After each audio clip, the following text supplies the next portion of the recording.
الحمد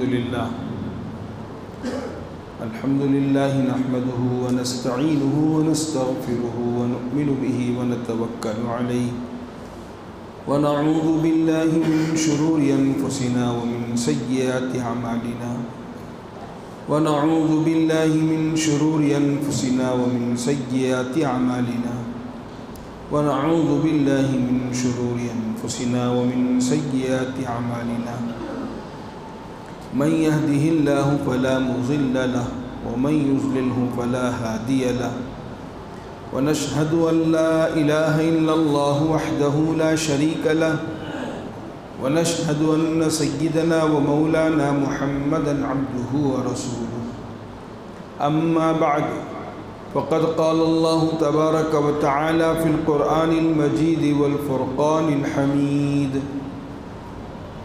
فأعوذ بالله من الشيطان الرجيم بسم الله الرحمن الرحيم هو الذي أرسل رسوله بالهدى ودين الحق ليظهره على الدين كله ولو كره المشركون وقال النبي صلى الله عليه وسلم يا أبا سفيان جئتكم بكرامة الدنيا والآخرة وقال النبي صلى الله عليه وسلم الدين النصيحة أو كما قال عليه الصلاة والتسليم صدق الله العظيم وصدق رسوله النبي الكريم وصدق على الشاهدين والشاكرين والحمد لله رب العالمين۔ تمام تعریفیں اس اللہ کے لیے ہیں جس نے ساری کائنات کو اپنے دست قدرت سے پیدا فرمایا۔ کروڑوں درود و سلام ہو ہمارے آقا مولا حضرت محمد الرسول اللہ صلی اللہ علیہ وسلم پر، جن کے صدقے طفیل سے اللہ نے ساری کائنات کو وجود بخشا ہے۔ بزرگان محترم، شعبان کا یہ مبارک مہینہ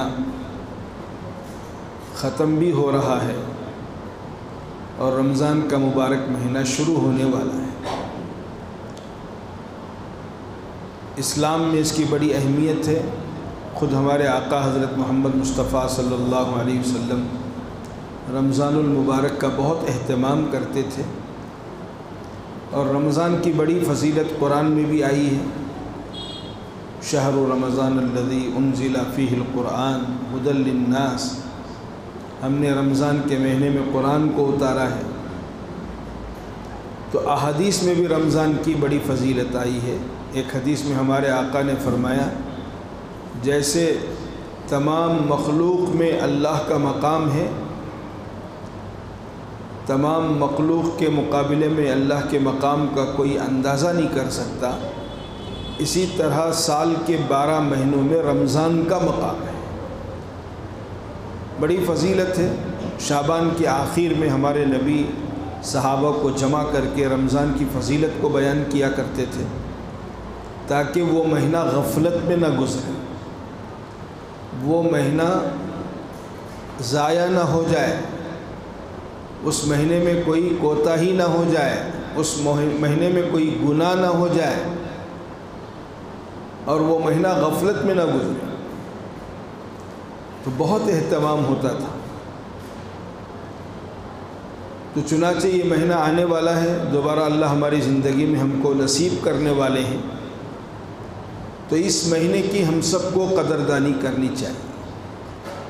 جب ہمارے نبی اس کا اہتمام کر رہے ہیں، جب کہ وہ بخشے بخشائے ہیں، بے گناہ ہیں، معصوم ہیں، تو ہم تو گناہوں کے پتلے ہیں۔ سال کی 11 مہینے غفلت میں گزرے ہیں، گناہوں میں گزرے ہیں، اللہ کی نافرمانی میں گزرے ہیں، اللہ کی ناشکری میں گزرے ہیں۔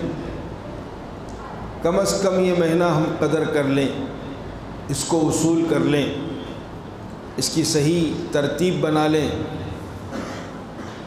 صبح کا بھولا ہوا شام کو گھر آ جائے تو اس کو بھولا نہیں کہتے۔ تو اسی طرح سال کی 11 مہینے غفلت میں گزرنے کے بعد ایک مہینہ بھی اگر ہم نے اس مبارک مہینے کی قدر کر لی تو ہو سکتا ہے کہ اللہ اس مہینے سے ہمارا کام بنا دے۔ اللہ کی شان بڑی کریم شان ہے۔ تو یہ مہینہ آنے والا ہے، آنے سے پہلے تیاری کریں، ذہنی اعتبار سے، فکری اعتبار سے، فزیکلی اعتبار سے، کہ یہ مہینہ خالص اللہ کے لیے ہے، خالص اللہ کو راضی کرنے کے لیے، گھومنے پھرنے کے لیے نہیں، شاپنگ کے لیے نہیں، دنیا کمانے کے لیے نہیں۔ یہ ہمارا ذہن بنے، یہ ہماری سوچ بنے، اور اس طرح کی ہم نیت کریں۔ آدمی نیت کرتا ہے کسی کام کے کرنے کی، اللہ تعالیٰ اس کے شکلیں بناتے ہیں، نیت میں دیر ہوتی ہے بس۔ آدمی ادھر نیت کرتا ہے، ادھر اللہ کی مدد آتی ہے، غیبی نظام حرکت میں آتا ہے۔ اگر ہماری نیت یہ ہے کہ ہم اس مہینے کو وصول کریں گے، غفلت میں نہیں گزاریں گے، گناہوں سے اپنے آپ کو بچائیں گے، تو پھر ایسے ہی نظام اللہ بناتے ہیں، ایسے ہی مواقع نصیب کرتے ہیں۔ تو نیت کی بات ہے۔ کمانے کے لیے ساری زندگی پڑی ہے، سارا سال پڑا ہے، یہ کمانے کا مہینہ نہیں ہے، یہ تو خالص اللہ کو راضی کرنے کا مہینہ ہے۔ تو اسی لیے علماء نے اس مہینے کے تفصیل میں لکھا ہے، 4 خصوصیتیں اس مہینے میں ہیں۔ یہ سخاوت کا مہینہ ہے، عبادت کا مہینہ ہے، اور تلاوت کا مہینہ ہے، صبر کا مہینہ ہے۔ 4 باتیں اس مبارک مہینے سے خاص تعلق رکھتی ہیں۔ اس میں سب سے پہلی چیز سخاوت کا مہینہ ہے، خیر خواہی کا، ہمدردی کا، ایک دوسرے کی مدد کا، ایک دوسرے کی ضرورت کا خیال رکھنے کا مہینہ ہے۔ ہمارے نبی نے یہاں تک اس کا لحاظ کرایا ہے کہ اگر کسی کے پاس اتنی طاقت ہے کہ وہ ایک کھجور رکھتا ہے، اور کسی کے پاس اتنا بھی نہیں ہے کہ اس کے پاس کوئی کھجور نہ ہو، اس کو ایک کھجور سے اس کا افطار کرا دے، یا ایک گھونٹ پانی اس کو پلا دے، یہ انسانیت والی بات ہے۔ ایک گھونٹ پانی، ایک کھجور اس کو کھلا دے تو اس کو بھی اتنا ہی ثواب ملے گا جیسے اس روزے دار کو روزہ رکھنے کا ثواب ملے گا۔ تو خیر خواہی کا مہینہ ہے، ایک دوسرے کا خیال رکھنا، ایک دوسرے کی قدر کرنا، سخاوت کا مہینہ ہے۔ اس پر لوٹانے کا، خرچ کرنے کا مہینہ ہے۔ اور صدقے کی بڑی فضیلت حدیثوں میں آئی ہے۔ صدقہ کسے کہتے ہیں؟ ضرورت مند کو، حاجت مند کو، محتاج کو، اس کی ضرورت میں، اس کی حاجت میں، اس کی مصیبت میں ہماری طرف سے کچھ خرچ ہو جائے، کچھ تعاون ہو جائے، اس کا نام صدقہ ہے۔ اور صدقے کا مقصد بتلایا ہے علماء نے، اللہ کو راضی کرنے کی نیت سے، کہ ہمارے معاشرے میں کوئی ننگا نہ رہے، بھوکا نہ رہے، حاجت مند نہ رہے، اس کی ضرورتیں پوری ہو جائے۔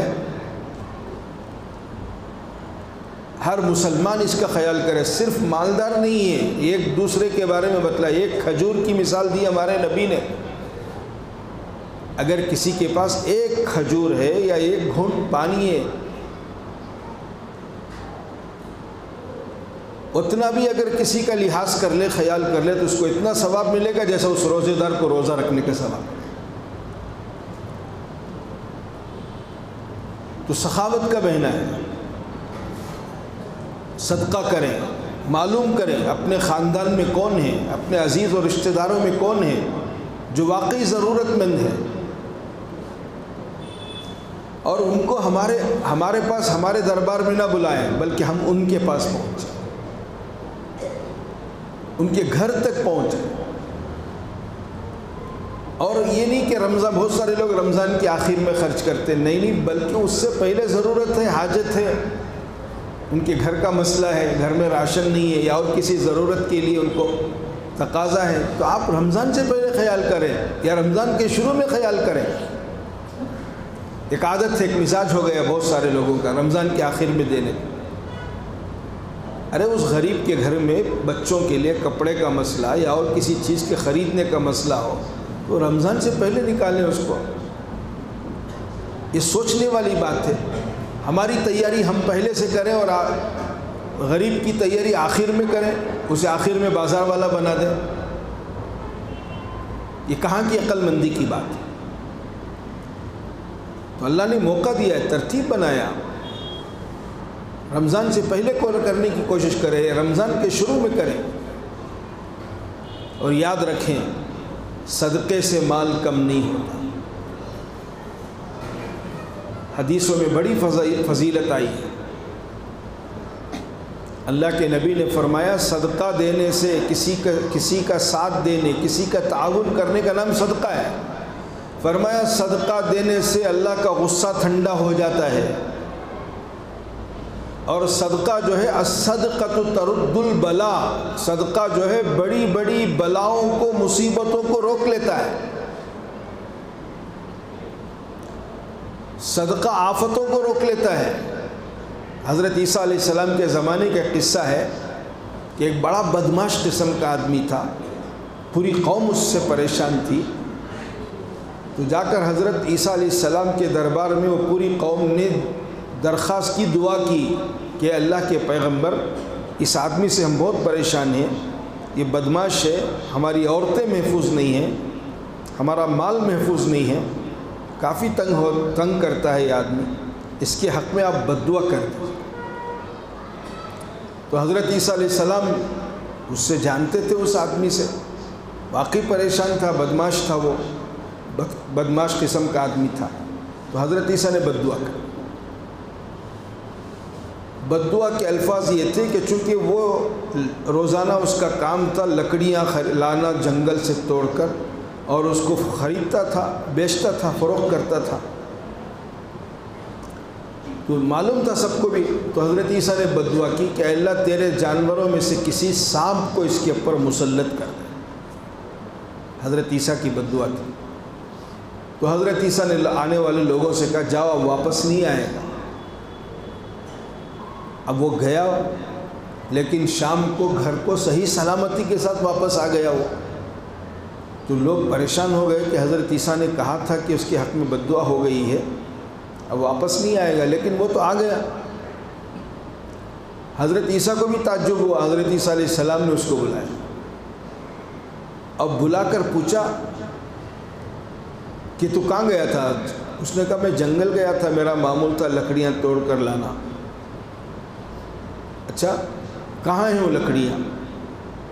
اس نے کہا گھر میں رکھی ہوئی ہیں، کل بازار میں فروخت کروں گا۔ تو لکڑیاں منگائی حضرت عیسیٰ نے، لکڑیوں کا جب بنڈا کھولا گیا تو اس میں سانپ بیٹھا ہوا تھا، کالا سانپ۔ پھر حضرت عیسیٰ کو تعجب ہوا، سانپ تو موجود ہے لیکن اس کو حملہ نہیں کیا، اس کو نقصان نہیں پہنچایا۔ تو حضرت عیسیٰ نے اس سے پوچھا تیرا کیا عمل تھا، تیرا معمول کیا ہے، تیرا عمل کیا ہے؟ تو اس نے کہا کہ میں روزانہ 2 روٹیاں گھر سے لے جاتا ہوں، راستے میں کوئی فقیر ملتا ہے تو میں اس کو 1 روٹی صدقہ کر دیتا ہوں۔ اس بار بھی راستے میں ایک فقیر ملا، میں نے اس کو میری روٹی صدقہ کر دی۔ تو حضرت عیسیٰ نے کہا کہ تیرا یہ صدقہ تجھے اس مصیبت سے بچا دیا، تو نے جو صدقہ کیا ہے وہ صدقے سے تیرا کام بن گیا۔ تو الصدقۃ ترد البلا، حدیث میں اللہ تعالیٰ جو ہے صدقے کے ذریعے سے بلاؤں کو روک لیتے ہیں۔ ایک حدیث میں 70 بیماریوں، 70 برائیوں کے دروازے کو اللہ بند کر دیتے ہیں صدقے کی وجہ سے۔ اس کے اوپر کوئی 70 برائیاں، آفتیں آنے والی ہیں تو صدقے کی برکت سے اللہ تعالیٰ وہ 70 برائیوں کے دروازے کو بند کر دیتے ہیں۔ کتنی بڑی بات ہے۔ اور صدقہ جو ہے بیماریوں کے لیے شفا کا ذریعہ بنتا ہے۔ صدقے سے علاج کرو، حدیث میں کہ اپنے بیماروں کا علاج صدقے سے کیا کرو۔ گھر میں کوئی بیمار ہے، حاجت مند ہے، گھر میں کوئی پریشان ہے، بیمار ہے، تو صدقہ دو، پہلے اللہ کے نام پر صدقہ دو۔ ڈاکٹر کے پاس جانے سے پہلے صدقہ نکالو، تمہارے 10 5 روپے 20 روپے یہ صدقہ نکلتے ہیں، وہ ہزاروں روپے سے بچ جائیں گے۔ حدیث میں ہے، اللہ کے نبی نے فرمایا اب تمہارے بیماروں کا علاج صدقے سے کیا کرو، دعا سے کیا کرو۔ اور یاد رکھیں صدقہ دینے سے مال کم نہیں ہوتا، سود سے مال کم ہوتا ہے، صدقہ دینے سے مال بڑھتا ہے۔ تو صدقے کے بڑے فضائل احادیث میں آئے، بہت سارے فضائل۔ ایک حدیث میں اللہ رب العزت نے جب زمین کو بنایا، یہ کائنات کو جب اللہ نے بنایا، ساتوں آسمان و زمین کو اللہ نے بنایا، تو جب زمین کو بنایا تو زمین چونکہ پانی پر زمین کو رکھا ہے، نیچے پانی ہے، اوپر زمین کا حصہ ہے، تو زمین ہلنے لگی۔ تو اللہ نے پہاڑوں کو بنایا، پہاڑوں کو زمین کے اوپر رکھا تو زمین کا ہلنا بند ہو گیا۔ تو فرشتوں کو بہت تعجب ہوا، چونکہ یہ چیز پہلی مرتبہ دیکھ رہے تھے فرشتے، زمین کو بھی پہلی مرتبہ، پہاڑ کو بھی پہلی مرتبہ۔ تو فرشتوں کو بہت تعجب ہوا، زمین سے طاقتور چیز پہاڑ نظر آئی ان کو۔ تو فرشتوں نے پوچھا اللہ سے، کتنی طاقتور چیز ہے پہاڑ، اس سے بھی کوئی طاقتور چیز ہے؟ تو اللہ نے جواب میں کہا ہاں، پہاڑ سے زیادہ طاقتور چیز لوہا ہے۔ پھر فرشتوں نے سوال کیا اس سے بھی کوئی طاقتور چیز ہے؟ تو اللہ نے کہا ہاں، لوہے سے زیادہ طاقتور چیز آگ ہے، چونکہ آگ لوہے کو پگھلا دیتی ہے۔ پھر فرشتوں نے پوچھا کہ آگ سے بھی زیادہ کوئی طاقتور چیز ہے؟ تو اللہ نے کہا ہاں، آگ سے زیادہ طاقتور چیز پانی ہے، چونکہ پانی سے آگ بجھ جاتی ہے۔ پھر فرشتوں کا سوال تھا کہ اس سے بھی کوئی زیادہ طاقتور چیز ہے؟ تو اللہ نے جواب میں کہا پانی سے زیادہ طاقتور چیز ہوا ہے، چونکہ پانی کو ہوا بہا لے جاتی ہے۔ کیسے کیسے طوفان دنیا میں قائم ہو جاتے ہیں، ہوا کے ذریعے سے پانی کا رخ بدل جاتا ہے، تو یہ پانی سے زیادہ طاقتور چیز ہوا ہے۔ پھر آگے فرشتوں کا سوال تھا یا اللہ اس سے بھی زیادہ کوئی طاقتور چیز ہے؟ میں حدیث سنا رہا ہوں آپ کو۔ تو اللہ کی طرف سے جواب آیا ہاں، ابن آدم کا میرے نام پر دیا ہوا صدقہ یہ ہوا سے زیادہ، پانی سے زیادہ، لوہے سے زیادہ، پہاڑ سے زیادہ اور مٹی سے زیادہ، آگ سے زیادہ طاقتور ہے۔ ابن آدم کا دیا ہوا صدقہ،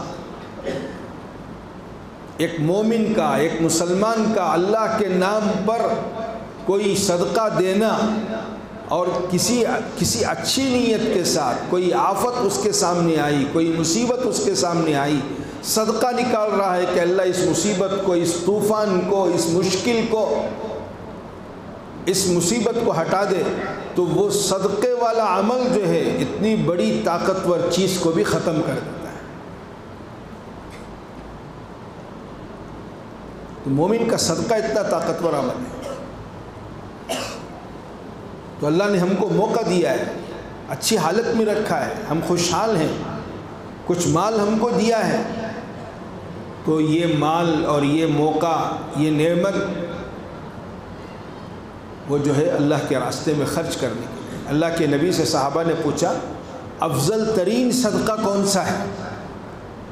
افضل ترین صدقہ، سب سے زیادہ فضیلت والا، ثواب والا صدقہ کون سا ہے؟ تو ہمارے نبی نے جواب میں فرمایا جب تو صحت مند ہو، خوشحال ہو، اچھی حالت میں، پہلی بات بتلائی۔ دوسری بات بتلائی تیرے دل میں مال کا لالچ ہو، خواہش ہے تیرے دل میں مال کی، اور تجھے مال فقر کا ڈر ہو، تو مال جمع رکھ رہا ہے، جمع کر رہا ہے فقیری کے ڈر سے، اور تیرے دل میں مال کی لالچ ہے، مال کی محبت ہے، خواہش ہے، اور تو صحت مند ہے اور مالدار ہے، اس موقع پر پیسہ نکالنا، صدقہ دینا افضل ترین صدقہ ہے۔ بعض مرتبہ ایسے حالات زندگی میں آتے ہیں، مجبور ہو جاتا ہے، اب دنیا ہاتھ سے چھوٹ رہی ہے، معلوم ہے، تو اب یہ صدقے کی نیت کر لیتا ہے، چونکہ ہاتھ سے مال جا رہا ہے، ضائع ہونے والا ہے، مال چلا جائے گا، تو اب یہ صدقے کی نیت کرتا ہے۔ اس سے زیادہ بہترین وقت اور اس سے زیادہ ثواب والا عمل صحت کے زمانے میں، مال کی حالت میں اور پیسہ جمع رکھ رہا ہے، اسے کسی دنیا کی ضرورت اور حاجت لگی ہوئی ہے، ایسے موقع پر دین کا تقاضا آتا ہے، ایسے موقع پر کسی ضرورت مند کا مسئلہ آتا ہے، تو اس موقع پر اس کے اس مال کو وہاں لگانا یہ افضل ترین صدقہ ہے۔ آج ہمارا حال دیکھ لیجئے، جہاں ضرورت ہوتی ہے، تقاضا ہوتا ہے، تو وہاں ہم خرچ نہیں کرتے۔ جھوٹی شان دکھانے کے لیے شادیوں کے نام پر، جھوٹی دعوتوں پر لاکھوں روپے لگاتے، قرضہ لے لیتے، سود کو بھی لے لیتے ہیں، سود کو بھی لے لیتے ہیں۔ جہاں خرچ کرنے کا ہے موقع وہاں نہیں کرتے۔ کسی بزرگ اللہ والے نے کہا، مال ایک بے قیمت چیز تھی، انسان صدقے کی شکل میں اسے قیمتی بنا دیا۔ ایک بے قیمت چیز تھی، اور مال فنا ہونے والی چیز تھی، صدقے کے ذریعے سے اسے بقا مل گیا، باقی رہ گیا، ہمیشہ کے لیے باقی رہ گیا۔ اور تیسری بات بتلایا کہ مال کی یہ حفاظت کرتا تھا، اب صدقے کی وجہ سے مال اس کی حفاظت کرتا ہے۔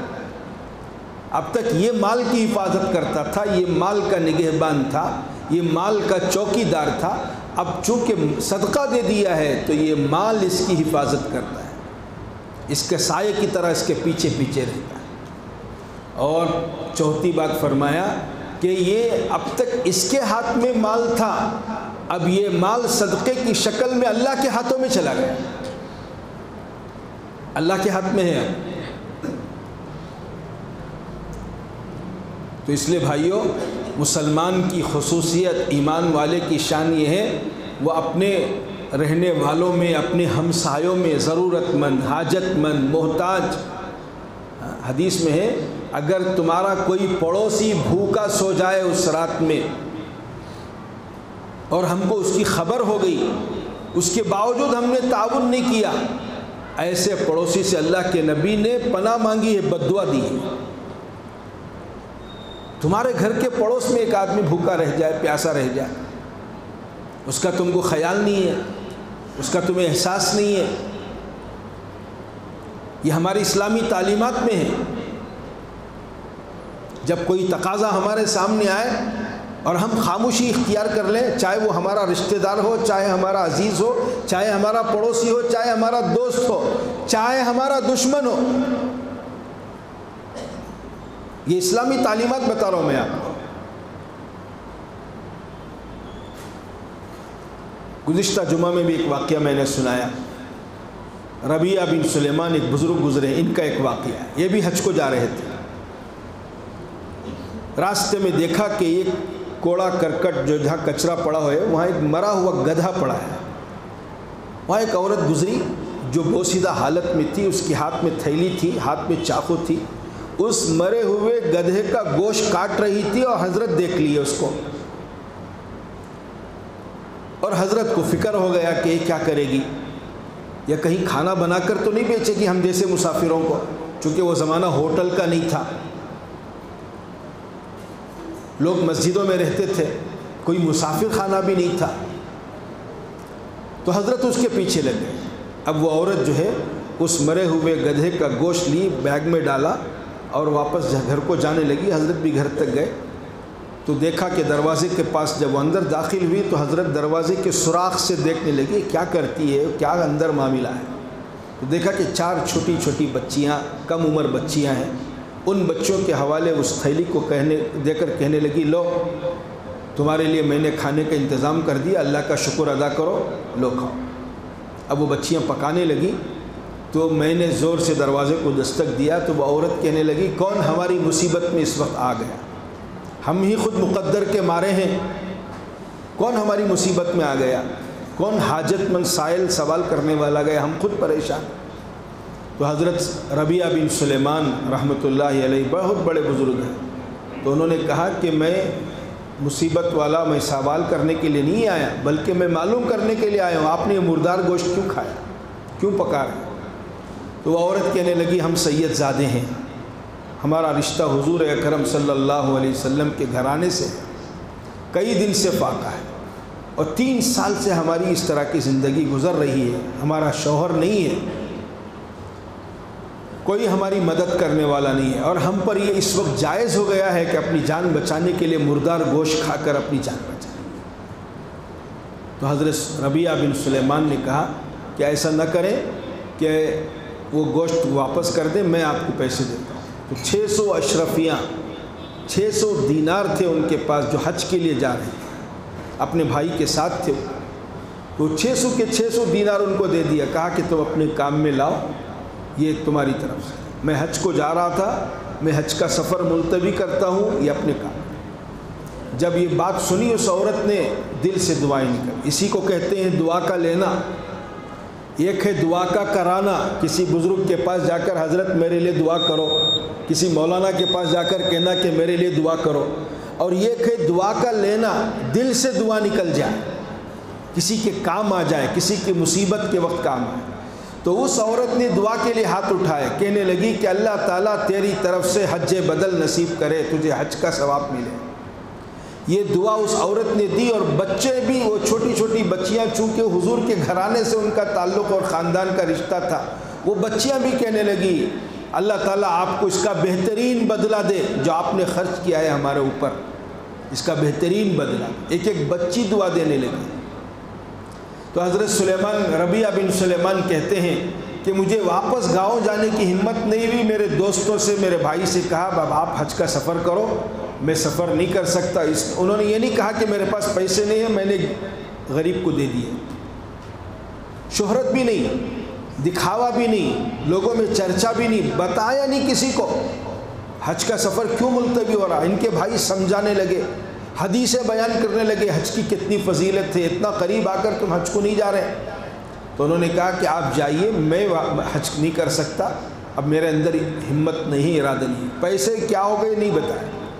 وہی مسجد میں، جس شہر میں تھے وہ مسجد میں رہنے لگے، لوگ حج کو چلے گئے، یہاں تک کہ حج کا زمانہ گزر گیا، لوگ حج سے واپس آنے لگے۔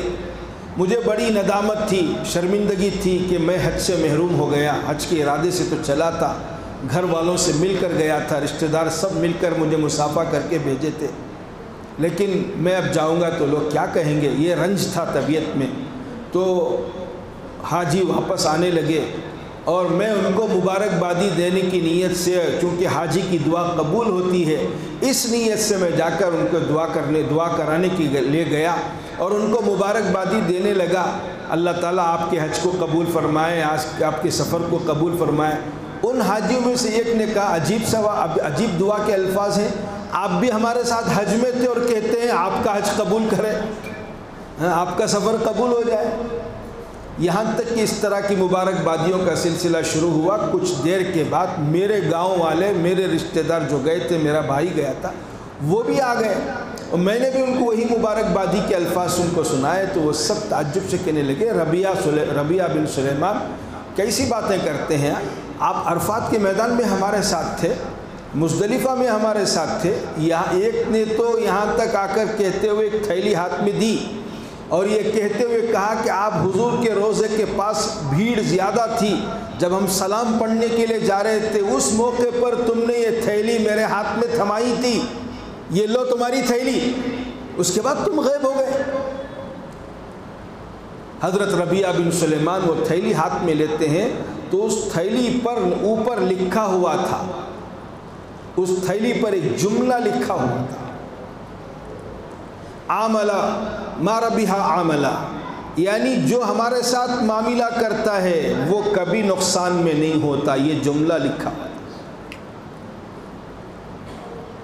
اب یہ تھیلی ہاتھ میں لے لیے انہوں نے، اس نے دے دیا۔ رات کو عشاء کی نماز کے بعد اپنا پورا معمول کر کے جب سونے لگے، رات کو نیند آ گئی تو دیکھا کہ اللہ کے نبی کی زیارت ہو رہی ہے، اور حضور اکرم صلی اللہ علیہ وسلم نے کہا کہ ربیعہ تو کتنے گواہ کو رد کرتا ہے، کتنے گواہ تیرے لیے ہم بنائے، تو کتنے گواہوں کو تو رد کرتا ہے۔ پھر اس کے بعد اللہ کے نبی نے کہا چونکہ ان کی دعائیں تجھے لگی ہیں، میری بچی کی دعا تجھے لگی ہے، تو اللہ نے ایک فرشتے کو تیری شکل میں مقرر کیا ہے، وہ ہر سال قیامت تک تیرے نام پر حج کرتا ہے، ہر سال حج کرتا ہے۔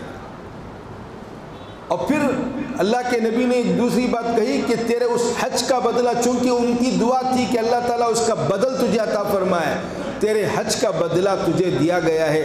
وہ جو معاملہ جو تیرے پاس جو تھیلی آئی ہے، وہ تھیلی پر جو لکھا ہوا تھا وہ جملے کو حضور نے دہرایا۔ پھر جو ہمارے ساتھ معاملہ کرتا ہے وہ نفع میں رہتا ہے، نقصان میں نہیں۔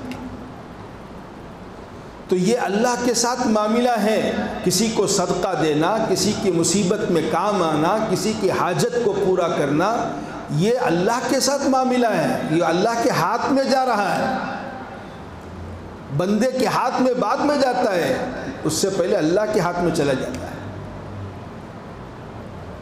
تو یہ سخاوت کا مہینہ ہے، رمضان کا مبارک مہینہ۔ اور ہمارے نبی کے بارے میں حدیثوں میں ہے، خود اللہ کے نبی بہت سخی تھے، لیکن رمضان کے مہینے کی سخاوت کا کوئی اندازہ نہیں لگاتا تھا، کوئی اندازہ نہیں لگاتا تھا۔ سخاوت اتنی تھی کہ ایک عورت آتی ہے، کہتی ہے یا رسول اللہ صلی اللہ علیہ وسلم مجھے آپ کی چادر چاہیے، اور اللہ کے نبی کے جسم پر ایک چادر تھی، اس مانگنے والے کو چادر دے دیا، اب دوسری چادر نہیں ہے، چادر اوڑھ کے باہر نکلے۔ تو حضور کو ام المومنین حضرت عائشہ نے کہا کہ آپ کے پاس چادر تو تھی نہیں، تھی سو چادر بھی دے دیا آپ نے۔ اس سے یہ کہہ دیتے کہ آئندہ دیں گے، بعد میں دیں گے۔ تو اللہ کے نبی نے جواب میں کہا میری غیرت گوارا نہیں کرتی، کوئی سوال کرنے والا آئے میں اسے خالی بھیج دوں۔ لیکن رمضان کے مہینے کی سخاوت کا اندازہ نہیں لگا۔ تو یہ رمضان کا مبارک مہینہ سخاوت کا مہینہ ہے۔ اپنا روڈ میپ بنائیں، اپنا ایکشن پلان آف ایکشن بنائیں۔ اللہ نے ہم کو پیسہ دیا ہے، ہمارے پاس کچھ مال ہے، اس مال کو خرچ کریں انسانیت پر، رشتہ داروں میں تلاش کریں کون ہے اس کی ضرورت میں، اس کی حاجت میں۔ یہ آخری عشرے میں، آخری دن میں، آخری 2-4 دنوں میں لوگ دیتے ہیں، اس میں صحیح کون ہے غلط کون ہے معلوم نہیں ہوتا۔ ایک پروفیشنل بھکاری بھی آ جاتے ہیں لوگ، ان کو بھی پہچانتے نہیں تھے، پتہ نہیں کیا ہوتا ہے۔ اب دیکھیے، تحقیق کیجئے کون سا مدرسہ ہے، کون سی جگہ ہے جہاں ہمارا مال لگے، ہمارا پیسہ لگے، ان کا کام بن جائے، ان کی ضرورت پوری ہو جائے، ان کی حاجت پوری ہو جائے۔ اس کو آپ تلاش کریں یا آپ بیٹھ کر کریں۔ اور یہ اہتمام ہمارے نبی نے کرایا ہے۔ رمضان سے پہلے رمضان کی تیاری، رمضان سے پہلے رمضان کی تیاری کا اہتمام ہمارے آقا نے کرایا ہے۔ شعبان کے آخری دنوں میں حضور رمضان کی فضیلت سناتے تھے تاکہ چوکن نہ رہیں، محتاط رہیں، فکر مند رہیں۔ تو یہ سخاوت کا مہینہ۔ دوسری بات، یہ عبادت کا مہینہ ہے۔ رمضان کے مہینے میں اللہ کے نبی کا حال یہ ہوتا تھا کہ نہ دن میں سوتے تھے نہ رات میں سوتے تھے۔ کیا ضرورت تھی ہمارے نبی کو؟ بخشے بخشائے ہیں، بے گناہ اور معصوم ہیں۔ اور حضور کی عبادت کا کیا اندازہ ہم لگا سکتے ہیں؟ حدیثوں میں ہے، ایک صحابی کہتے ہیں اللہ کے نبی نماز میں کھڑے تھے، میری خواہش ہوئی کہ میں بھی جا کر حضور کے ساتھ نماز میں شریک ہو جاؤں۔ حضور اکرم صلی اللہ علیہ وسلم سورہ فاتحہ پڑھا، پھر سورہ بقرہ تلاوت شروع کی، تو میں سمجھا سورہ بقرہ حالانکہ اڑی پارے ہیں، بہت بڑی سورت ہے قرآن کی، میں سمجھا کہ حضور اکرم صلی اللہ علیہ وسلم 100 آیتوں پر رکوع کریں گے۔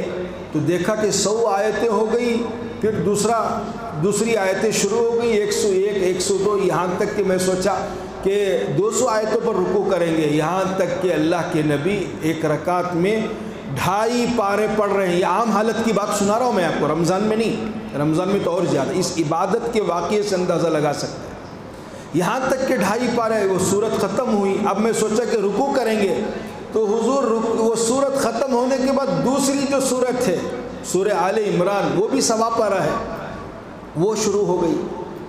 میں سوچا کہ سورہ آل عمران ختم ہونے کے بعد حضور رکوع کریں گے، تو پھر تیسری سورت شروع ہو گئی، یہاں تک کہ جب تیسری سورت سورہ نساء شروع ہوئی اور وہ ختم ہوئی، 5.25 پارے ایک رکعت میں پڑھ کر رکوع کیا، تو رکوع بھی اتنا ہی لمبا تھا جتنا قیام تھا۔ اب قیام میں 2 گھنٹے یا 2.5 گھنٹے 3 گھنٹے کتنے لگے ہوں گے اللہ کو معلوم، اتنا ہی لمبا رکوع کیا، اور پھر اس کے بعد سجدہ بھی اتنا ہی لمبا کیا۔ ایسے حضور 4 رکعت پوری کیے، 4 رکعت والی نماز پوری ہوئی، اتنی لمبی نماز۔ یہ حضور کی نماز تھی، عبادت تھی عام حالتوں میں۔ رمضان کا حال یہ تھا کہ نہ دن میں سوتے تھے نہ رات میں سوتے تھے۔ ہمارا حال تو کیا ہے، ہم کیا بتائیں۔ رمضان کا حال آیا تو سونے میں اضافہ ہو جاتا ہے مسلمانوں کا، کھانے میں اضافہ ہوتا ہے، افطار کے نام کا کھانا، پھر اس کے بعد تراویح سے پہلے کھانا، تراویح کے بعد کھانا، پھر سحری میں بھی کھانا۔ یہ ہمارا حال ہے۔ اور سونے کا تو کیا پوچھنا، سحری کر لے کو ذرا جینا کو فجر کی بھی توفیق نہیں ہوتی، آنکھ لگ جاتی ہے سونے کا۔ کیا کہ تو احسان کرے سو میں، اللہ پر روزہ رکھ کو احسان کرے۔ آدھا دن سونے میں گزر جاتا ہے، پھر ظہر کے بعد بھی سونا۔ اور یہاں ہمارے نبی کا حال یہ ہے، رمضان کے مہینے میں نہ پورے دن اور رات سونے میں نہیں گزرتے تھے، عبادت میں گزرتے تھے۔ اور ہمارا حال یہ ہے، اللہ معاف فرمائے، بہت سارے لوگ تراویح میں آتے ہیں، 8 رکعت تراویح پڑھ کر چلے جاتے ہیں، بہت بڑا احسان کر دلے سو روزہ رکھو۔ ارے یہ کون سی ترتیب ہے؟ یہ عبادت میں اضافہ، یہ عبادت کا مہینہ ہے تو عبادت میں اضافہ ہونا چاہیے۔ اب اس کی ایک ایک نیکی کی قیمت بڑھ گئی ہے، ایک نفل کا ثواب ایک فرض کے برابر، ایک فرض 70 فرضوں کے برابر رمضان کے مہینے میں، ایک نفل ایک فرض کے درجے میں اور ایک فرض 70 فرضوں کے برابر۔ اشراق کا اہتمام ہونا چاہیے، تہجد کا اہتمام ہونا چاہیے، دعاؤں کا اہتمام ہونا چاہیے، نمازوں کا اہتمام ہونا چاہیے، رمضان سے پہلے اور اذان سے پہلے مسجد کو آنا چاہیے۔ یہ عبادت کا مہینہ ہے۔ اور تراویح میں تو حال یہ ہے، اللہ معاف فرمائے، بہت سارے لوگ 8 رکعت پڑھ کے جاتے ہیں، 4 رکعت پڑھ کے جاتے ہیں۔ 2 سنتیں الگ ہیں تراویح کی۔ ایک سنت پورا قرآن رمضان میں تراویح میں سننا یا سنانا، یہ سنت ہے۔ جو 8 رکعت پڑھ کر جاتے ہیں ان کا قرآن ہی پورا نہیں ہوتا، پھر بوندی کھانے آ جاتی 27 رمضان کو، کہاں سے ان کا قرآن پورا ہوا؟ اور 20 رکعت تراویح دوسری سنت ہے، اللہ کے نبی نے 20 رکعت تراویح پڑھائی ہے۔ اور اس کے بعد حضرت عمر کے زمانے میں، حضرت عمر سے پہلے حضرت ابو بکر کے زمانے میں الگ الگ جماعتیں ہوتی تھی تراویح کی۔ جب حضرت عمر خلیفہ بنے تو عمر کو محسوس ہوا یہ معاملہ آگے چل کر جو ہے یہ مسئلہ دوسرا ہو جائے گا، لوگوں کی سمجھ میں نہیں آئے گا، اسی لیے پورے صحابہ کو ایک امام کے پیچھے اور 20 رکعت تراویح پر کھڑا کیا، پورے صحابہ کو۔ حضرت عثمان، حضرت علی، حضرت طلحہ، حضرت زبیر، بڑے بڑے درجے کے صحابہ موجود تھے، سب کو حضرت عمر نے، حضرت ابی بن کعب جو اس وقت کے بہت بڑے قاری تھے، اتنے بڑے قاری تھے، اللہ کے نبی نے ایک مرتبہ حضرت ابی بن کعب سے کہا، اے کعب ذرا قرآن سناؤ۔ تو حضور کو حضرت کعب کہنے لگے، یا رسول اللہ قرآن تو آپ پر نازل ہوا، میں کیسے آپ کو سناؤں؟ تو حضور نے کہا، مجھے اللہ نے حکم دیا ہے کعب سے قرآن سنو۔ تو حضرت کعب رونے لگے، پوچھا حضور سے، یا رسول اللہ کہ اللہ نے میرا نام لے کے کہا؟ تو حضور نے کہا، ہاں تمہارا نام لے کے کہا۔ کتنے بڑے قاری ہوں گے وہ۔ تو حضرت عمر نے ان کو امام بنایا اور ان کے پیچھے پورے مسلمانوں کو 20 رکعت تراویح پر کھڑا کیا۔ وہ تاریخ سے لے کر آج تک 1500 سال گزر گئے، 20 رکعت تراویح کا عمل ہے۔ بعد میں کچھ لوگوں نے اس میں اپنی سہولت سے، اپنی رعایت سے کنسیشن کر لیا، ورنہ 8 رکعت تراویح نہیں ہے۔ 8 رکعت جو ہے 2 حصے ہیں، جیسے ہر 4 رکعت کو سلام پھر کے لوگ تھوڑی دیر آرام کرتے ہیں، وہ اس کے 2 حصے ہیں اور 3 حصے باقی ہیں۔ 5 عملوں کا نام تراویح۔ تو عبادت میں اضافے کا مطلب کیا ہے؟ عبادت میں کنسیشن ہو رہا ہے یہاں۔ تو اس لیے بھائیوں، مبارک مہینہ آنے سے پہلے 4 باتیں میں نے شروع میں بتائی، یہ عبادت کا مہینہ، سخاوت کا مہینہ، تلاوت کا مہینہ، صبر کا مہینہ۔ اس میں 2 باتیں میں نے آپ کے سامنے رکھی، بقیہ باتیں انشاءاللہ آئندہ سناؤں گا۔ تو آج ہم سب نیت کریں، جتنا اللہ نے ہم کو مالی نعمت دیا ہے اس میں ہم سخاوت کریں گے انشاءاللہ، صدقہ خیرات کریں گے، اپنے عزیز رشتہ داروں کا، محتاجوں کا، ضرورت مندوں کا خیال کر کے ان تک پہنچانا، یہ نیکی کام آئے گی انشاءاللہ، اور اللہ اس کا 10 گنا بنا کر دنیا میں لوٹائیں گے، پیسے ضائع نہیں ہوں گے، فقیر نہیں ہوں گے۔ اور دوسرا جو عبادت کا مہینہ، یہ بھی ہم نیت کریں کہ اس مبارک مہینے میں ہمارا وقت زیادہ سے زیادہ عبادت میں لگے، کٹوتی نہیں، کنسیشن نہیں، اپنی منمانی نہیں، عبادت کا مہینہ ہے۔ اللہ کے نبی نہ دن میں سوتے تھے نہ رات میں سوتے تھے، کیا کرتے تھے؟ پھر ہم کیا کر رہے ہیں؟ تو ہمارا وقت زیادہ سے زیادہ عبادت میں لگے، کوئی چیز ایسی اپنی طرف سے ہم منمانی نہ کریں۔ تو آج کی اس مبارک مجلس میں ہم نیت کریں اور اس نیت کرتے ہوئے عمل کرنے کی کوشش کریں۔ اللہ تعالی ہم سب کو کہنے سننے سے زیادہ عمل کی توفیق عطا فرمائے۔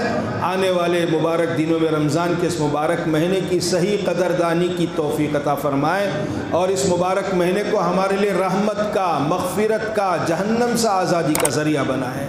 وآخر